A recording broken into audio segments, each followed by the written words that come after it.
The tampon king gets back in the ring. I speak of former VP nominee Tim Walz. He joined Beto O'Rourke at a Texas town hall last night, and the estrogen levels were enough to give Chuck Norris menstrual cramps. I wonder, is our strength our diversity? Our strength is our diversity. We've been talking about this for years as a country of immigrants, and we let them define the issue on immigration. We let them define the issue on D&I. But I'm thinking there's only one explanation for Tim spewing nonsense like this. Time of the month. What happens when a politician's confidence gets completely crushed on live television? You get Tim Walz taking heat after Greg Gutfeld went straight for the jugular in front of millions. Gutfeld didn't just criticize Walz. He tore into his leadership with one joke after another, making the whole thing feel more like a comedy roast than political commentary. He mocked Walz's confusing style, comparing him to a guy wandering around a Target parking lot for 3 days trying to find his Prius. The crowd couldn't hold it together. Then came another brutal comparison, calling Walz a gluten-free piñata at a meat lover's cookout. The message was clear. Gutfeld wasn't buying the idea that Walz had things under control. He argued that Minnesota's leadership looked less like a clear plan and more like bureaucratic interpretive dance. Awkward, confusing, and going nowhere. Tim Walz continues to be criticized for embellishing his rank in service. After it came out over the weekend, he once claimed to be an official bikini inspector. Walz's direct superior in the National Guard says Walz knew his unit was about to deploy to Iraq and went behind the back of his superior officer to resign. When reached for comment, Walz yelled, "Hey, look over there," and then ran away. Although Walz's actions look bad to veterans, Dems say these revelations could really help him win the coward vote. Gutfeld's roasting didn't slow down for a second. He compared Walz's leadership to a failed art project nobody even asked for, and then he really turned up the heat. He brought up Walz's past claims about being a so-called bikini inspector, mocking the story as something that didn't even sound believable. The audience reacted, while Gutfeld joked that it wasn't even a good lie.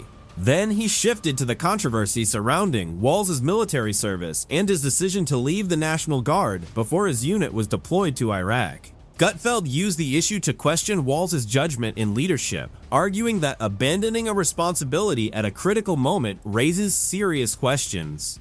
The jokes kept coming. Gutfeld compared Walz's approval rating to a snowman standing in a Minnesota winter, cold, forgotten, and going nowhere. He even described Walz's leadership like a messy school art project that everyone pretends to love just to avoid hurting the kids' feelings. And when it came to Walz defending himself, Gutfeld wasn't buying it. He kept the sarcasm rolling, painting Walz's political image as messy, confusing, and held together by little more than excuses. Saw just recently Donald Trump's executive order to make it more difficult, specifically to women, trying to make it more difficult for women to be able to vote. We see one of the first things they do is try and restrict the vote. Wait, so Trump is making it more difficult for women to vote? How so? Math problems? But it's further proof that the most dangerous thing for a leftist is a follow-up question, which is why you never hear any. But I guess questioning elections is okay now. But the best moment came when Walz forgot who he is. Gutfeld kept the pressure on, joking that Walz seemed to use his military background as a shield whenever questions about responsibility came up. He also mocked the controversy surrounding Walz's past DUI arrest, where Walz later said there had been a misunderstanding about his condition. Gutfeld turned that explanation into another punchline, joking that Walz didn't fail the test, he just misunderstood what the test was asking. The audience erupted. Gutfeld then attacked what he saw as a pattern of avoiding accountability. He joked that Walz could rewrite his own history faster than a reality show contestant trying to explain away a bad decision. Then came the hypocrisy angle. Gutfeld mocked Walz for encouraging people to report wrongdoing while, in his view, being less willing to address his own controversies.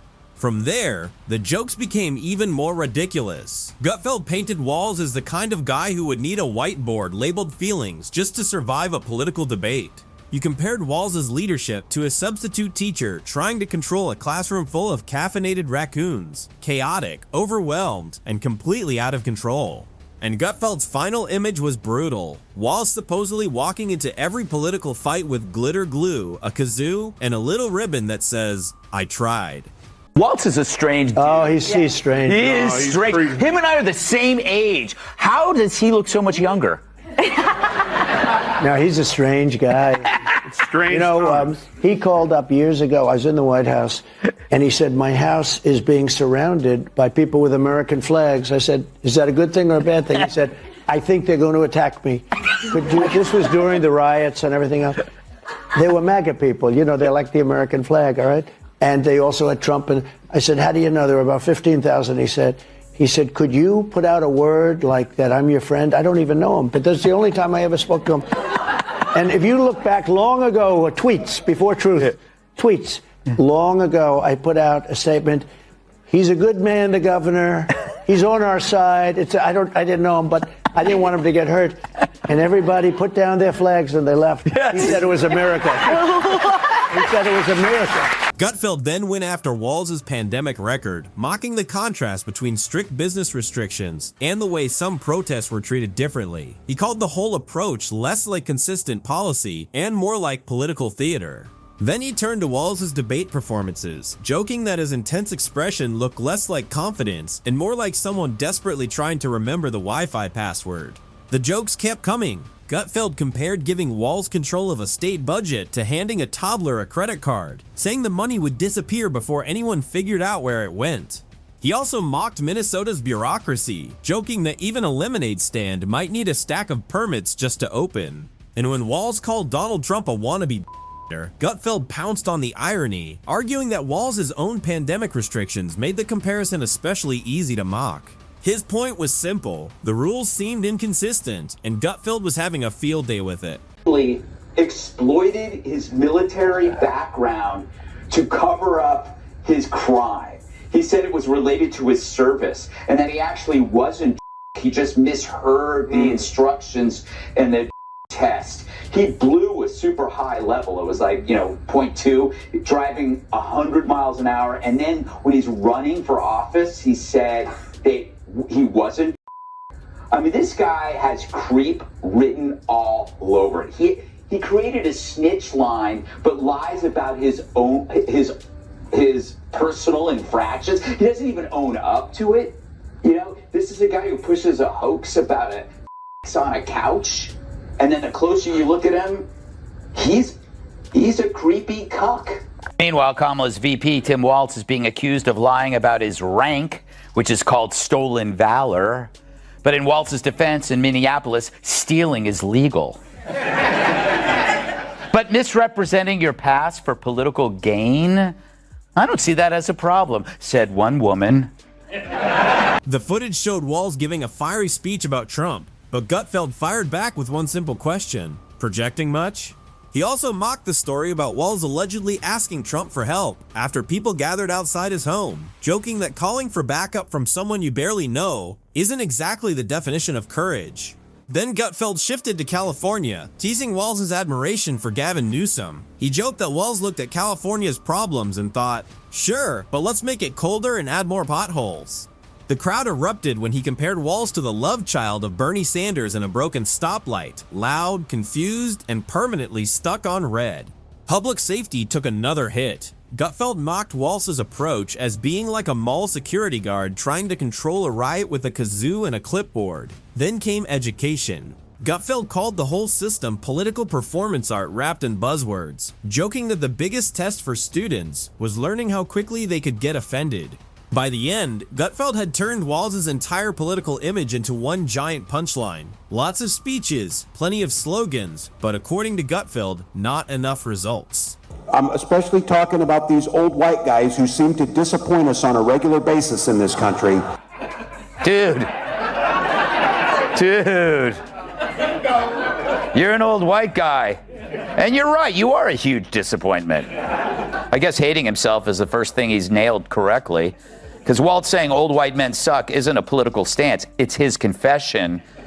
Walz calling people old and white is like Maxine Waters making fun of someone for shopping at Wigs R Us. He wants to execute more DEI policies, and Trump wants to execute gang members. So there you go, ladies and gentlemen. Can you see the difference? Then Gutfeld played a clip of Walz criticizing older white men in leadership and paused. "Dude, you're an old white guy," he joked. The crowd exploded. He called it projection, then went after Walz's DEI-focused policies, contrasting them with Trump's emphasis on policing and public safety.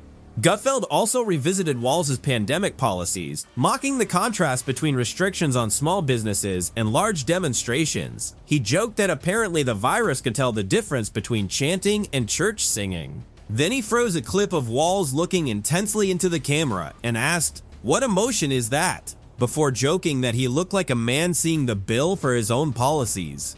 Finally, Gutfeld mocked Walz's handling of Minnesota's budget, comparing it to handing your wallet to a raccoon and hoping it comes back with groceries. The crowd was laughing as Gutfeld wrapped it up with one last jab. Where's the money going? His answer? Probably another dramatic mural of Walz looking serious. So the tone of the media was one of sadness, not reporting Walz's loss, but mourning it. Now, the truth is that a VP debate is like a colonoscopy. It's important and necessary, but that doesn't mean you want to watch it.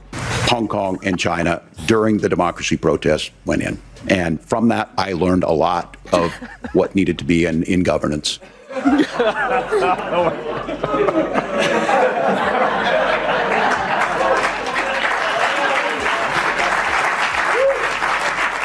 Yeah. Even a deer in the headlights is screaming, "Get the out of the way, dude!" It's no wonder they don't do follow-up questions with Democrats. They're like the top layer of day-old skimpy bean dip. What's underneath? You don't want to see. Walz pitched the train project as a modern solution, but Gutfeld mocked it as Elon Musk fan fiction on rusty tracks. His point was simple: why build expensive rail when basic roads still need fixing? Then the tone got more serious. Gutfeld pointed to concerns about crime, rising taxes, and businesses leaving, asking what progress means if people don't feel safe in their own communities. He also revisited questions surrounding Walz's military record, arguing that trust and credibility matter when someone asks voters for leadership. But Gutfeld couldn't resist one final joke. He compared Walz to a magic 8-ball in orthopedic shoes. Shake him up, and you still get a confusing answer about equity and bike lanes. By the end, Gutfeld had turned the entire segment into a full political roast, attacking Walz's policies, explanations, and leadership style with non-stop sarcasm.